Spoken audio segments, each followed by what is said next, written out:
সবাইকে স্বাগত জানাচ্ছি বিডি ভিউজে। আপনাদের সাথে আছি আমি সুস্মিতা দাস। ইসরায়েলের ১৩ জুনের বিমান হামলা ও পরবর্তীতে পাল্টাপাল্টি আক্রমণ বড় ধরনের অস্থিতিশীলতার ছায়া ফেলেছে এই অঞ্চলে।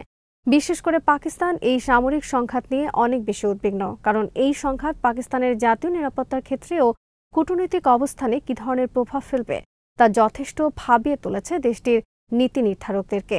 কারণ এই যুদ্ধকে কেন্দ্র করে ভৌগোলিক ও রাজনৈতিক দিক থেকে আঞ্চলিক বৈরিতা ও সংঘাতের একটি জটিল সন্ধিক্ষণে অবস্থান করছে পাকিস্তান।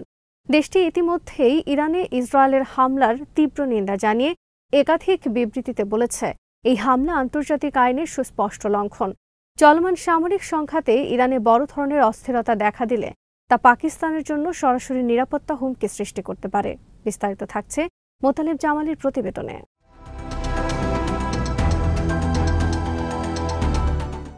ইরান ও ইসরায়েলের মধ্যে চলমান যুদ্ধের মধ্যে সামাজিক যোগাযোগ মাধ্যমে একটি দাবি প্রচারিত হচ্ছে, ইসরায়েল ইরানে পারমাণবিক বোমা হামলা চালালে পাকিস্তানও ইসরায়েলে বোমা হামলা করবে।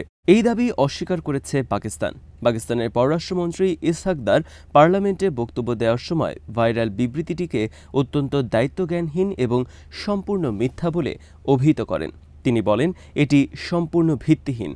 আমরা ১৯৯৮ সালে ঘোষণা করেছিলাম আমাদের পারমাণবিক অস্ত্র শুধুমাত্র আমাদের নিজস্ব প্রতিরক্ষা এবং সুরক্ষার জন্য, যার লক্ষ্য এই অঞ্চলে শান্তি বজায় রাখা। তিনি বলেন, আমাদের পারমাণবিক ক্ষমতা আঞ্চলিক স্থিতিশীলতার জন্য অপরিহার্য।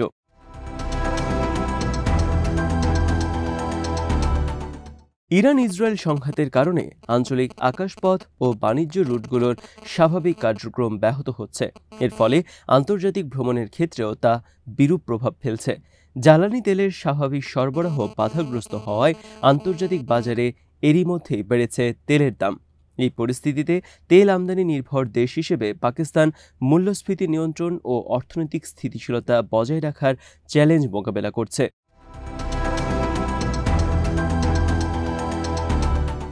ইসরায়েলের সাথে চলমান সংঘাতের মধ্যে ইরানের সঙ্গে নিজেদের আকাশ ও স্থলপথ বন্ধ করে দিয়েছে পাকিস্তান। এর ফলে সীমান্তের উভয় পাশে শত শত মানুষ আটকা পড়েছে বলে জানিয়েছেন পাকিস্তানের দক্ষিণ পশ্চিমাঞ্চলীয় বেলুচিস্তান প্রদেশের কর্মকর্তারা। স্থানীয়দের আশঙ্কা, এই পদক্ষেপের ফলে বেলুচিস্তান প্রদেশের বেশ কয়েকটি জেলায় খাদ্য ও তেলের ঘাটতি দেখা দিতে পারে, কারণ প্রদেশটি ইরানের সীমান্তবর্তী এবং খাদ্য সরবরাহ ও তেলের জন্য অনেকটাই ইরানের উপর নির্ভরশীল।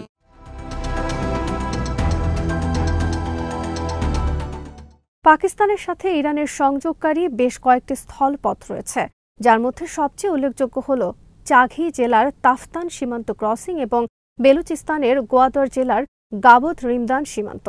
বেলুচিস্তান প্রাদেশিক সরকারের একজন মুখপাত্র তুরস্কেও বার্তা সংস্থা আনাদুলুকে জানান, ইরান সীমান্ত বন্ধ করার পর পাকিস্তানও বন্ধ করে দিয়েছে। ক্রসিংগুলি যদিও উন্মুক্ত থাকবে এবং ইরানে আটকে পড়া পাকিস্তানিদের ফিরে আসার অনুমতি দেওয়া হবে। পাকিস্তানের জন্য আরও শঙ্কা রয়েছে বলে মনে করেন বিশ্লেষকরা।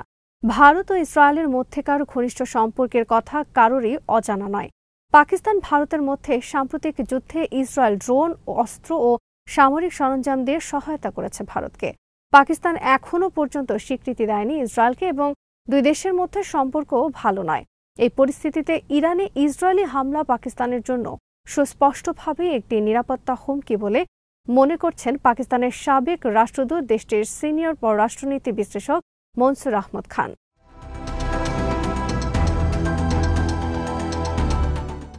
তিনি মনে করেন, বর্তমানে ট্রাম্প প্রশাসনের সাথে পাকিস্তানের যে সুসম্পর্ক আছে, ইরান ইস্যুতে ক্ষতিগ্রস্ত হওয়ার আশঙ্কা রয়েছে। কারণ প্রেসিডেন্ট ট্রাম্প ইরানের বিরুদ্ধে যেভাবে নানা হুমকি দিচ্ছেন, তাতে ইরান ও যুক্তরাষ্ট্র দুই দেশের সাথেই পাকিস্তানের ভারসাম্যপূর্ণ সম্পর্ক রক্ষা করে চলা কঠিন হয়ে পড়তে পারে। মনসুর আহমদ খানের মতে, ইসরায়েল ভারত দোস্তি পাকিস্তানের নিরাপত্তা ও কৌশলগত স্বার্থের প্রতি গুরুতর হুমকি সৃষ্টি করতে পারবে।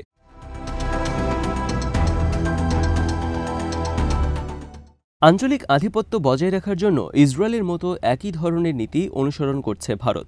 ইসরায়েল যে কথিত অজুহাত ব্যবহার করে ইরানে হামলা করেছে, ঠিক একই ধরনের অজুহাতে পাকিস্তানে হামলা করেছিল ভারত। অথচ এই দেশ দুটির কোনোটি তাদের উত্থাপিত অভিযোগের সপক্ষে কোনো প্রমাণ দিতে পারেনি।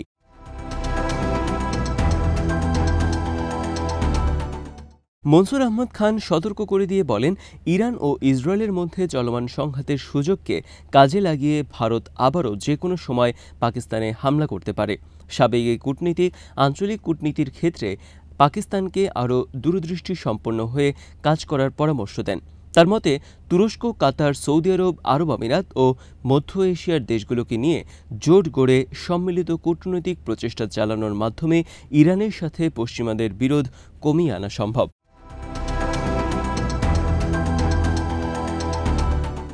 আন্তর্জাতিক সম্পর্ক বিশেষজ্ঞ ও করাচি বিশ্ববিদ্যালয়ের অধ্যাপক ডক্টর শায়েস্তা তাবাসসুম সতর্কবাণী উচ্চারণ করে বলেছেন, পাকিস্তানের নিরাপত্তা বিভিন্ন দিক থেকেই হুমকির মুখে পড়তে পারে। কেবল ইরান ইসরায়েল সংঘাতের দিক থেকেই পাকিস্তানের নিরাপত্তার শঙ্কা বা উদ্বেগ সীমাবদ্ধ নয়। ইসরায়েলের সাথে ভারতের ঘনিষ্ঠ সম্পর্কের কারণেও পাকিস্তানের পূর্ব সীমান্ত ঝুঁকিপূর্ণ অবস্থায় রয়েছে বলে মনে করেন এই বিশেষজ্ঞ। যে কোনো অস্থিতিশীল পরিস্থিতিকে কাজে লাগিয়ে পাকিস্তানে হামলা করতে পারে ভারত। তার মতে, পাকিস্তানের পরমাণু কর্মসূচি এখনও ভারতের মূল টার্গেট হিসেবে রয়েছে। সুযোগ পেলেই ভারত এটা ধ্বংস করার চেষ্টা করবে বলে মনে করেন অনেক নিরাপত্তা বিশ্লেষক।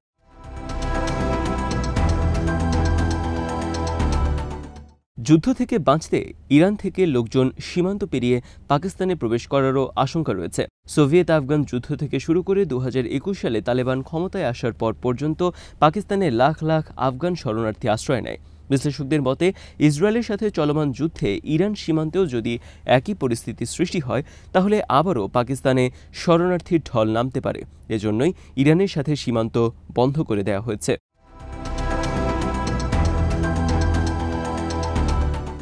বিশ্লেষকদের মতে, পাকিস্তানের প্রধান উদ্বেগ বেলুচিস্তানে যুদ্ধের প্রভাব নিয়ে। খনিজ সম্পদে সমৃদ্ধ এই প্রদেশে একাধিক বিদ্রোহী গোষ্ঠী তৎপর রয়েছে এবং তারা বাইরের শক্তির পৃষ্ঠপোষকতায় বিদ্রোহ করার চেষ্টা চালিয়ে যাচ্ছে। বিশেষ করে বেলুচ বিচ্ছিন্নতাবাদী গোষ্ঠীগুলোর মধ্যে পিএলএ ও বিএলএফ দীর্ঘদিন ধরে প্রদেশটিকে স্বাধীন করার জন্য লড়াই করছে। এই গোষ্ঠীগুলোর অবস্থান ইরান সীমান্তে। বেলুচিস্তানে অবস্থিত গোয়াদর বন্দর চীন পাকিস্তান ইকোনমিক করিডোর বা সিপিসির মূল কেন্দ্র।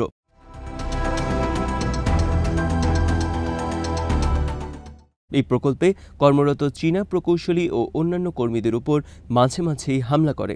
অনেক সময় তাদেরকে অপহরণ করে মুক্তিপণ আদায় করে এসব গোষ্ঠী। ইরান ইসরায়েল যুদ্ধে উত্তেজনা আরও বাড়লে এই সশস্ত্র গোষ্ঠীর সদস্যরা পাকিস্তানে ঢুকে পড়তে পারে, এমন আশঙ্কায় সীমান্ত বন্ধের সিদ্ধান্ত নেওয়া হয়েছে।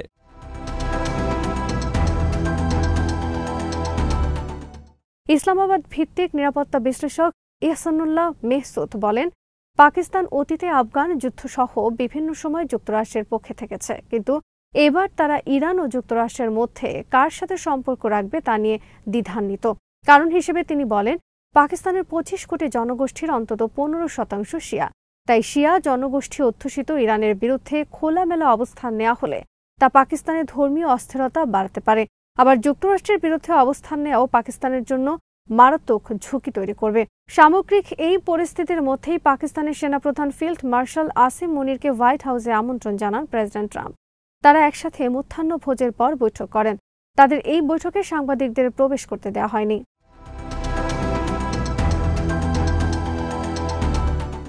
এই মধ্যাহ্নভোজকে পাকিস্তানে একটি বড় কূটনৈতিক বিজয় হিসেবে দেখা হচ্ছে। বিশেষ করে এই মাসের শুরুতে ভারতীয় একটি প্রতিনিধি দল মার্কিন ভাইস প্রেসিডেন্ট জেডি ভ্যান্সের সঙ্গে দেখা করে এবং ভারতীয় মিডিয়া এটিকে একটি কূটনৈতিক সাফল্য হিসেবে বর্ণনা করেছিল।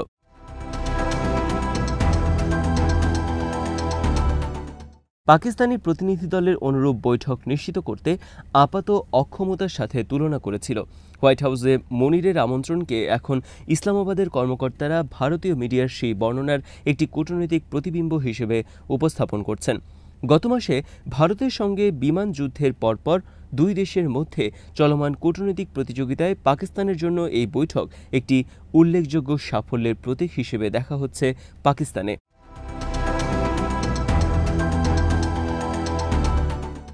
ট্রাম্প ও আসিম মুনিরের এই বৈঠকে ইরান ইসরায়েল সংঘাত নিয়েও যে আলোচনা হবে তা নিশ্চিত করেই বলা যায়। পাকিস্তান তার নিরাপত্তার জন্য ইরানের সাফল্য চায়, একইভাবে চীনও চায় তার মিত্র ইরানের সাফল্য। চীন যেভাবে গোপনীয় প্রকাশ্যে ইরানের পাশে দাঁড়িয়েছে, তাতে পাকিস্তানের অংশগ্রহণ থাকা খুবই স্বাভাবিক।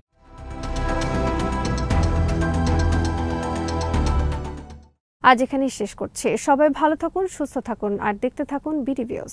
চ্যানেলটি ভালো লাগলে সাবস্ক্রাইব করুন, সংযুক্ত থাকুন আমাদের ফেসবুক পেজে।